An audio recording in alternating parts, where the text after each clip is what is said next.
The goat life. ఈ movie చూడడం మొదలు పెడితే ఇక వదలరు. మనం కూడా అలా ఎడారిలో కనీసం నీరు లేకుండా స్నానం చేయకుండా ఉంటే ఎలా ఉంటుంది అని తలుచుకోవడం కష్టం.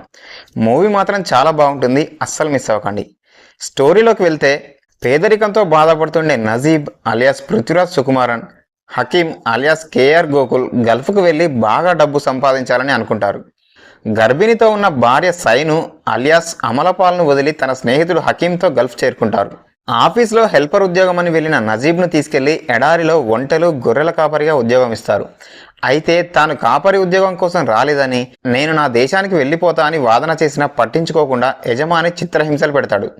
అయితే ప్రాణాలు తీస్తారన్న భయంతో నజీబ్ ఎడారిలో అయిష్టంగా జీవితాన్ని కొనసాగిస్తూ యజమాని గురి చేసే ఎలాంటి క్షోభ భరించాడు. నీళ్లు సరిగా ఆహారం లభించక కష్టాలు పడుతున్న నజీబ్ ఎడారి నుంచి తప్పించుకోవడానికి ఎలాంటి ప్రయత్నాలు చేశాడు, ఎడారి నుంచి బయటపడడానికి ఎవరి సహాయం తీసుకున్నాడు, గల్ఫ్లో స్నేహితుడు హకీం పరిస్థితి ఏంటి, ఎడారి నుంచి తప్పించుకున్న తర్వాత నజీబ్ 3 నెలల జైలు శిక్ష ఎలా అనుభవించాడు, చివరికి ఎలాంటి పరిస్థితుల్లో నజీబ్ ఇంటికి చేరాడనేది ఈ సినిమా కథ. విదేశాల్లో డబ్బు సంపాదన మోజుతో వలస వెళ్లే కార్మికుల అస్తిత్వం, వారు అనుభవించే కష్టాలు అనే పాయింట్తో గోట్ లైఫ్ మూవీ తెరకెక్కింది. మలయాళంలో అత్యధికంగా అమ్ముడుపోయిన ఆడు జీవితం అనే నవల ఆధారంగా ఈ సినిమాను తీశారు. మూవీ చూడని వాళ్ళు ఉంటే తప్పకుండా చూడండి. Streaming on Netflix. Friends, video నచ్చితే లైక్ చేసి సబ్స్క్రైబ్ చేయండి. బెల్ ఐకాన్ని ప్రెస్ చేసి నోటిఫికేషన్ ఆల్లో పెట్టుకోండి. నెక్స్ట్ వీడియోలో కలుద్దాం. Signing off. బాయ్.